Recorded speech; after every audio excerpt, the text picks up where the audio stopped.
What's going on, good people? What's going on? In partnership with WYTV7 Christian Broadcaster Network, this is When Men Open Up, a show where we are redefining manhood through transparency. My name is Dominique Bond. I'm Dexter Peggins. And the topic for today is what happens in this house stays in this house. Yeah. Now, we've heard this plenty of times in different ways, and we know why, for the most part, why some people do say it and why some families do say it. But, what happens in this house stays in this house is said for many different reasons. And one of those reasons, let's just be honest, man, because we just want to make sure we all on the same page. Majority of the time, or sometimes we say this, we're referring to children. Mm-hmm. Now, I know you work with a few kids, and I've worked with very young kids, as young as kindergarten and first grade and so forth. And let's be honest, kids can't hold water, mm-hmm. So I can get why, we say what happens in this house stays in this house. And there's some things that, some families or some people that there's some things that you just don't want to discuss. Mm-hmm. There's some things that we just don't want the next person to know.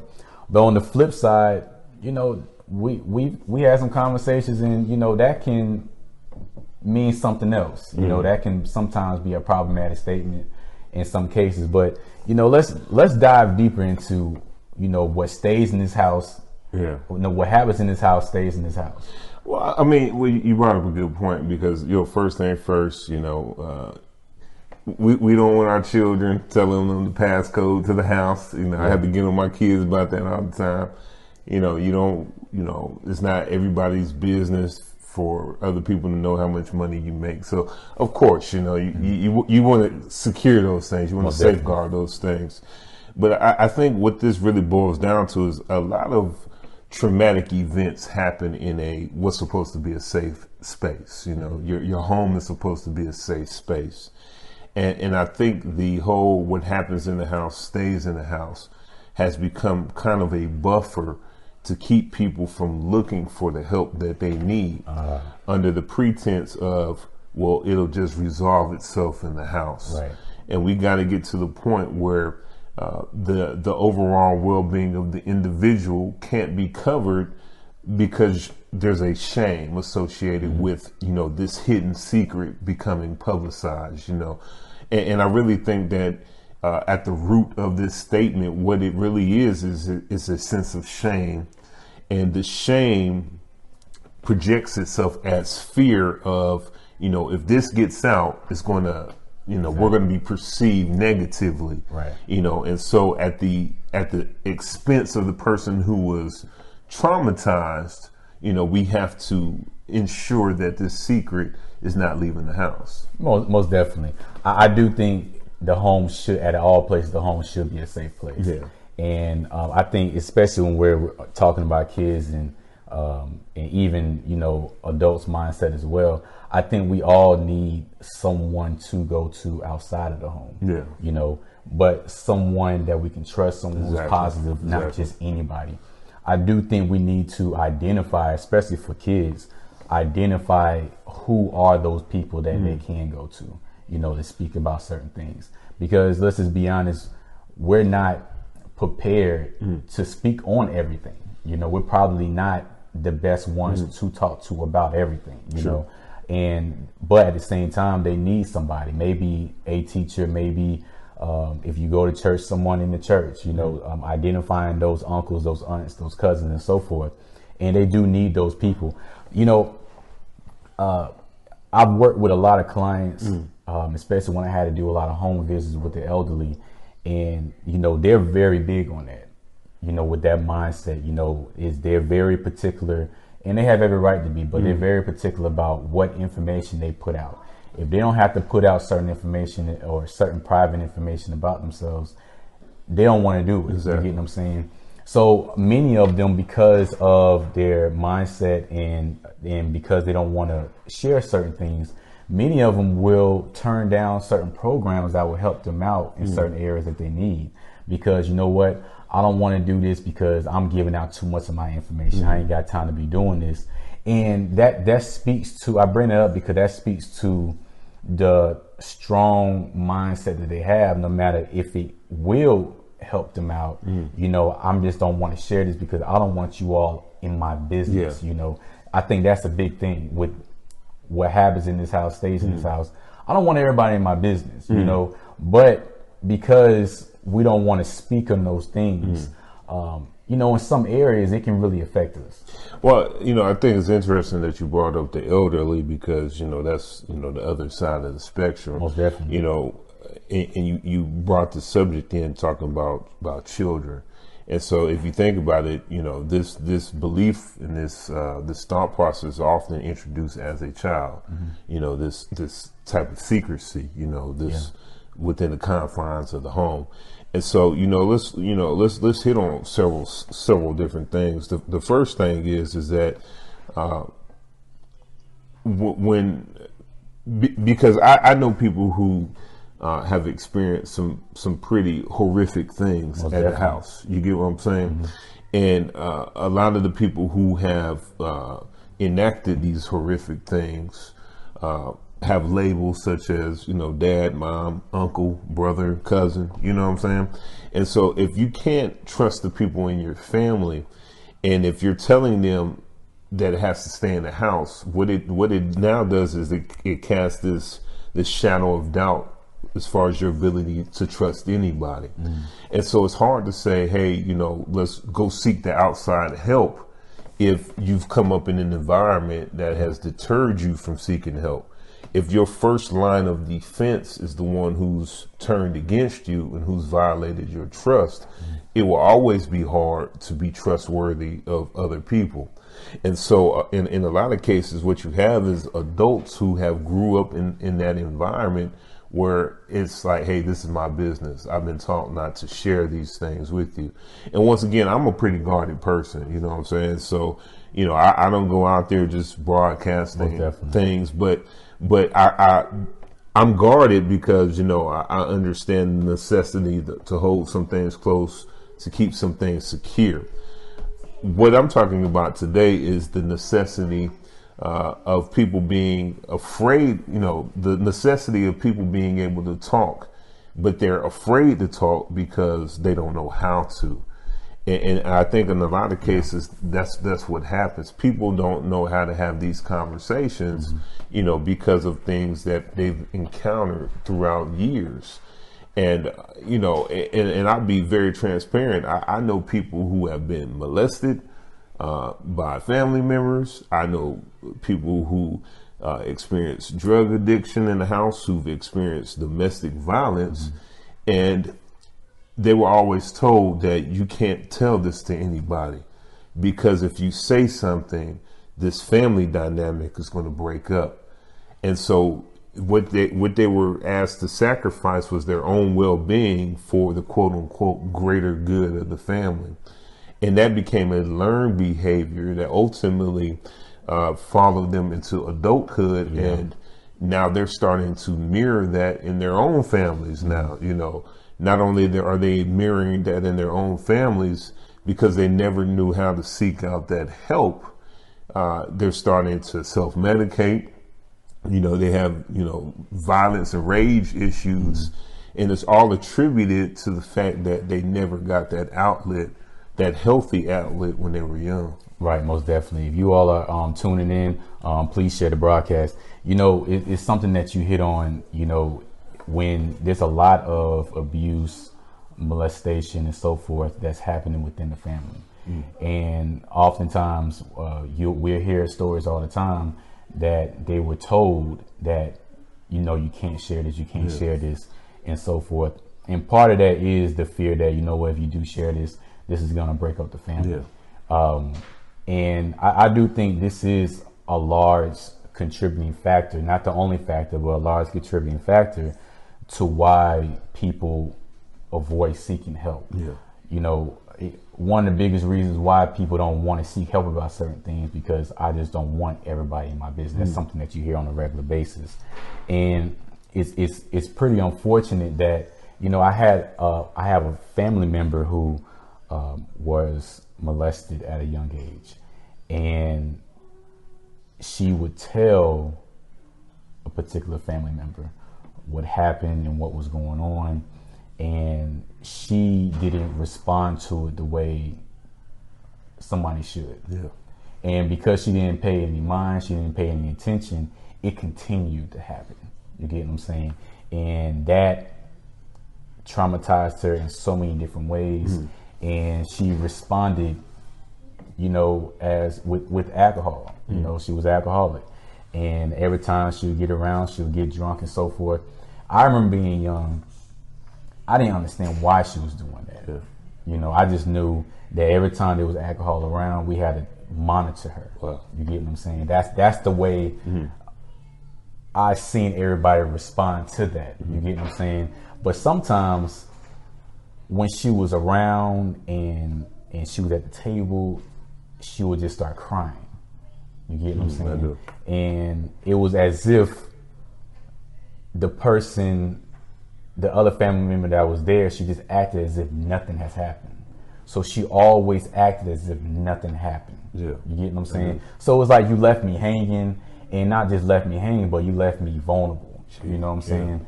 And she didn't seek help until several years in adulthood. You get what I'm saying? And she finally, you know, tried to talk about it.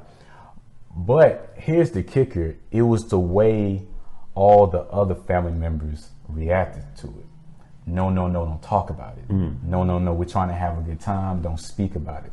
So I really do think this is a statement that we have to really address, because there's a lot of things within the family we don't want to attack, we don't want to address. And it's a big reason why, and we spoke about generational curses and things, you know, the cycle that continue to happen because we don't address it. And we just think because we don't talk about it, then it's as if it never happened. Yeah. But we're just forgetting about the person who was wounded, who actually had that experience and so forth. So it was very confusing, and now that I'm older and I understand the whole full story, now it makes me say, oh my goodness, I can't believe all this was happening. Now I understand. And it was almost overwhelming when I had a lot of understanding to why she was drinking the way she was drinking, why she was crying out of nowhere, why there was arguments, and they was telling her just to don't talk about that, don't worry about that. And we don't want to have those conversations. And I think as a family unit, we got to be able to discuss that. Even if we're saying what happens in this house stays in this house, even then we still got to discuss it. We're already telling people don't have it outside of the home. But the thing is, are you even having it inside the home? That's deep. Man, bro, you went there on that one. And the sad thing is that first and foremost, the whole what happens in the house stays in the house. I don't have an issue with the comment, you know what I'm saying? I think, but what I have an issue with is that the reason why it's necessary to say that, you know, is it because you're trying to hide some kind of indiscretion, you know, and like I said, once again, the person who's being maybe traumatized has no say in you know, getting, you know, whole in that area. Like, is it fear of something that that you're doing that's wrong, that's causing you to have that comment? And once again, you know, being and having experienced similar situations, what it boiled down to was there was no intention on resolving the issue. You know what I'm saying? So you're telling, hey, you know, what happens in the house stays in the house, but you're still not addressing the issue. You know what I'm saying? And so, you know, what it is that there's a hope that time will mask, you know, what happened. You know what I'm saying? And the truth is that, you know, well, we're not going to talk about it. And by not talking about it, it'll just self-correct. You know, it never self-corrects. You know, one of the things that, you know, I often talk to people, and I always give them this analogy. I say, hey, you know, if you break your arm in time, will it heal? You know, because everybody says, you know, time heals all wounds. And, you know, and most people are kind of quick to say, yeah, because, you know, they're familiar with that expression. But then when they start to think about it, they say, well, actually, you know what? Nah, it won't heal. It'll still be out of place. And I said, well, that's right. I said, you know, it's the process over time that heals. You know what I'm saying? If you break your arm, you're going to have to set it. It's going to have to get set. You're going to have to put a cast on it. And then over time, it's going to heal. That was a process. And the issue is that a lot of times when we're talking about issues like these, there's no process. We just hope that if we don't talk about it, it'll be resolved.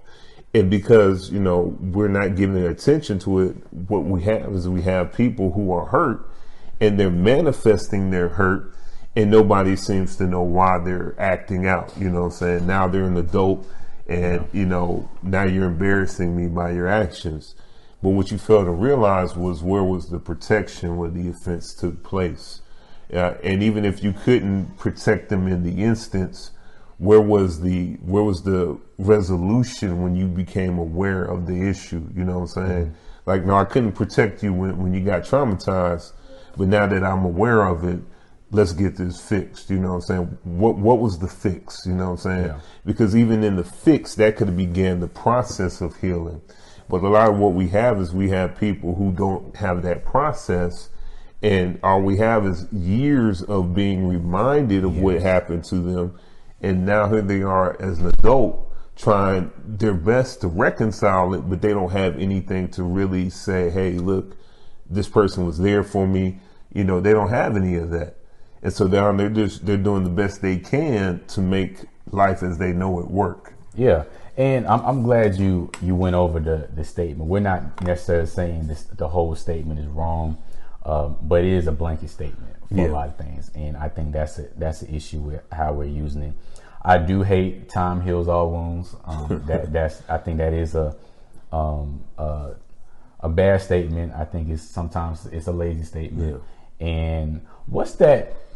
What was that thing called that we sometimes use with clients? It's almost like a family tree. Oh, genogram. Yeah, genogram. I was going to talk about that. Yeah, one of the things I won't go too much in depth with. One of the things about a genogram, you know, that we'll highlight is when we're working with a client and they may address a certain issue.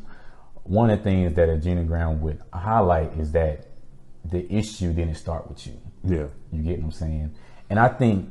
And that's what I really want to focus on. Sometimes some of the things that we're dealing with, we almost respond to it or look at it as if it started with me. It was, it stems from me.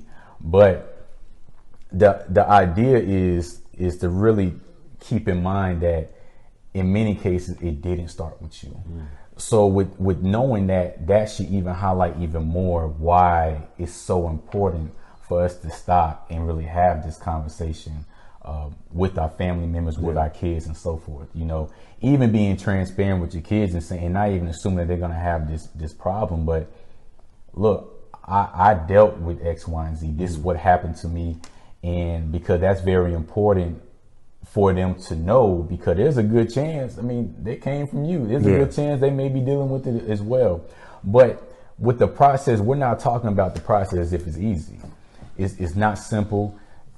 When is the right timing? There's probably no perfect time, you know, to bring something traumatizing up, to bring something up that may even split the family up or whatever the case may be. But the fact of the matter is, it needs to be brought up to the forefront. So there's no perfect timing, but we do need to, you know, it takes time to build up that encouragement, that courage to spill that out, to explain what happened, what you're dealing with and so forth, what happened to you, because it's a lot. You just don't know how they're going to respond. You don't know what's going to happen next. Are they going to just stop loving you? Are they going to just kick you to the curb? Because it does happen, but it's not easy. But it's very, very important to understand that many things that we're dealing with, it didn't start with you. So if you don't speak up on it, there's a good chance that you may continue on that cycle.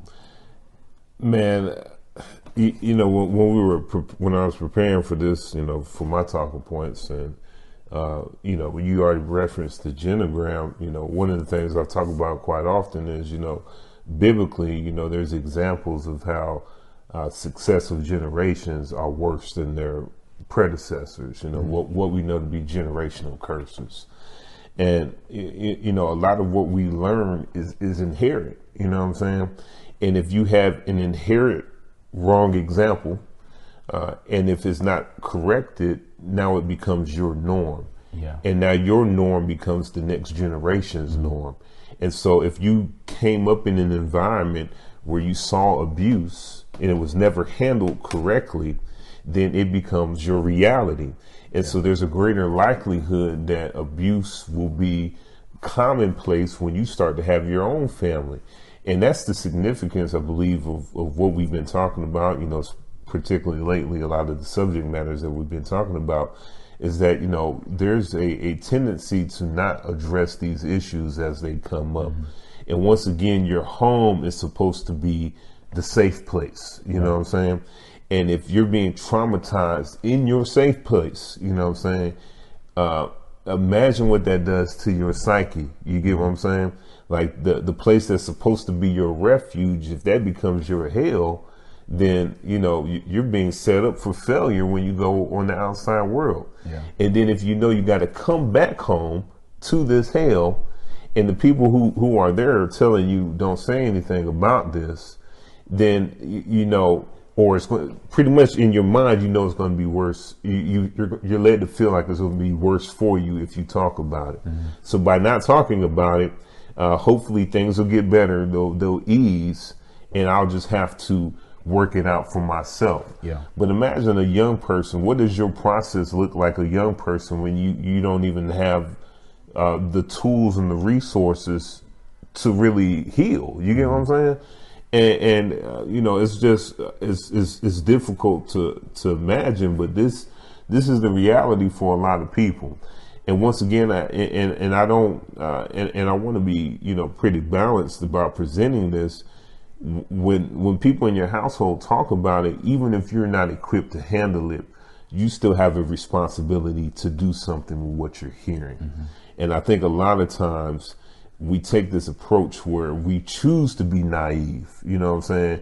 If I don't hear about it, I'm not responsible for it. Mm-hmm. And I really believe that we are at a stage in life where a lot of our unaddressed issues are really starting to be, for lack of a better word, being exposed right now. And the exposure is forcing us to give attention to these things that we should have given attention to a long time ago. Yeah, I do think we're in this season where a lot of people are getting that courage to speak up. Yeah. So we're going to continue seeing more and more people speak up and speak out. And when you've been holding something in for so long and you just don't know what else to do, it's going to come out. And but one of the biggest habits that I see in society is that we will downplay someone's truth or experience because of when they chose to come out. And keep in mind that just because they waited a day, 2 days, a year, 20 years, their experience is their experience, their truth is their truth. That's what happened to them. Yeah. And no matter how long that they waited, how quick did they responded or told someone, it doesn't matter. Mm-hmm. The fact of the matter is it happened to them. And we have to get out of the habit of not taking people serious. Mm-hmm. You get what I'm saying? I mean, because they waited. We got to also understand we can't speak on a traumatic experience. Sometimes one of the things that I see is, if I got raped, I would have went to the police that day. You don't really know how you would have responded in that situation. Yeah. It's a traumatic situation, and it's very disrespectful, and it lacks compassion and empathy because we're not willing to take time out and say, you know what, that's a tough situation. Yeah. I don't know how I would have responded in that situation. You get what I'm saying? Because sometimes when things happen to you, you're just trying to get your thoughts in order. You're overwhelmed. You don't know what happened to you. You're still trying to wake up. You get what I'm saying? And sometimes because of society, we don't even believe that people are going to believe us in the first place. You get what I'm saying? So it really does people a disservice, women and men who are speaking out. I don't care how long they wait. The fact of the matter is their experience, is their truth. and we have to stop discrediting people because of how long they waited. You know, and I'll conclude my final point with this.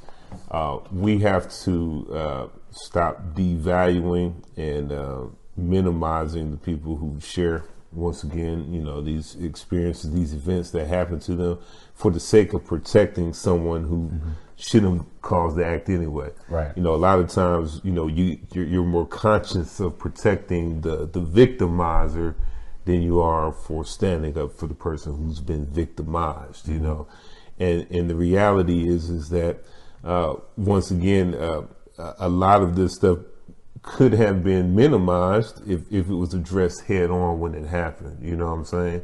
And so, but what it is that when this period of time finally brings this exposure that we're talking about, now everybody's concerned with, once again, the reputation. Yeah. But reputation can't succeed the health. It can't be greater than the health of those that you've been called to take care of. You know what I'm saying? There, once again, there is a responsibility. So responsibility supersedes reputation is what I'm getting at. You know, and if we get to that place, I think we'll start to really see that healing and the know-how to take care of those who are under our care. Most definitely. Anything else you want to share before we get off, man? No, my brother, that was it. If you have not had a chance to check out our website, please visit us at whenmenopenup.com. We got some good events coming up. We're going to be speaking at the African American Male Initiative at the Black Male Leadership Summit here this month. We got some other things coming up in the weeks to come, so we're excited about that. But as always, we definitely appreciate you guys just participating with us on our show. If you're unable to catch us live on Facebook or even Instagram, please feel free to check out our stuff on all of our platforms via satellite radio. So thank you. Most definitely. And if you want to help us take this to the next level, you're more than welcome to donate and visit wytv7.org. And if you have any suggestions, any topic suggestions, anything that you feel like we're just not highlighting and we're just neglecting and so forth, please DM us, inbox us on Facebook, and even email us at whenmenopenup@gmail.com. And once again, visit whenmenopenup.com. And let us know, give us some feedback. If you think we missed on something, you think something that we need to hit on, let us know in the comment section and so forth.